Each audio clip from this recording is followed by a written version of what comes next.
Can I finish, Simone? Will you just shut up for a minute and let me finish? Pardon me, sir. You don't get to tell me to shut up on national television. We don't tell people to shut up on this show.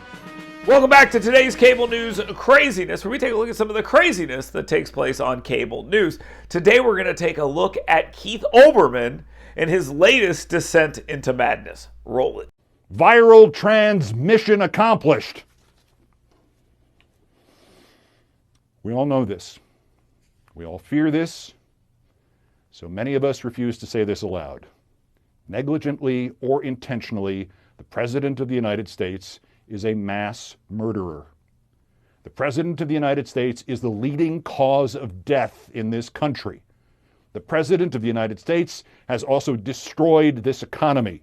The President of the United States is also again working with Russia to alter the election. The President of the United States is intending to nullify the election. The President of the United States is, for all intents and purposes, a terrorist. He has, in the 6 long years since his declaration of candidacy, accomplished more material, more practical, more long-lasting damage to this country and what it stands for than Osama bin Laden and Al-Qaeda and ISIS and all the rest could ever have dreamed of combined.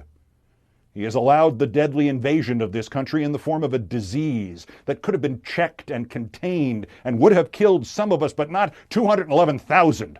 Not more than were killed in Vietnam, Korea, and Iraq combined.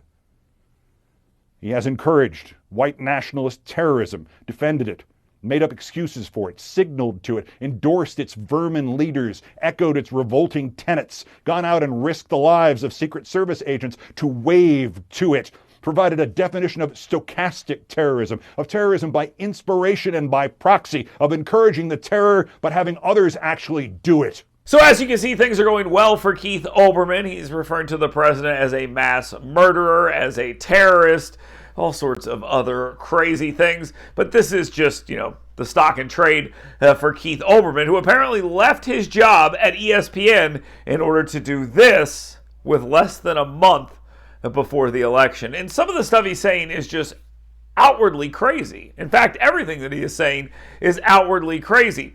We're operating in a world where we are complaining about people saying things like we should open up our society, we should liberate Michigan, and we're blaming that on insane people who have no support, trying to go and kidnap the governor of Michigan and then immediately getting turned in by people they go to for help.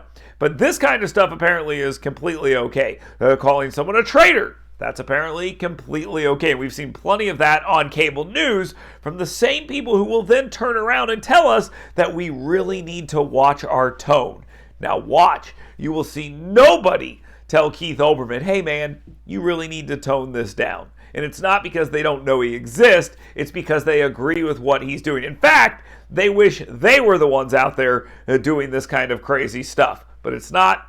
They have to sit on a desk and pretend to be objective while clearly not being objective. Keith Olbermann clearly has lost his mind, and I'm here for it. I'm a big fan. And we'll probably see a lot more of Keith Olbermann if this continues on Cable News Craziness. So come on back tomorrow.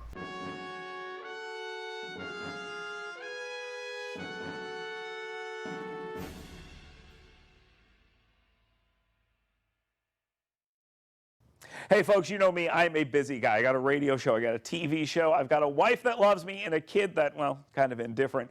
The deal is this, I'm hungry and I need to eat, but it needs to be easy because I've got so much going on. That's where Lean Kitchen comes in for me. Great food ready for me whenever I need it. They make it and they make it taste amazing and it's good for you as well. Go learn more about them at leankitchenco.com. Open in Gunnersville, open in Huntsville. You will absolutely love it. leankitchenco.com.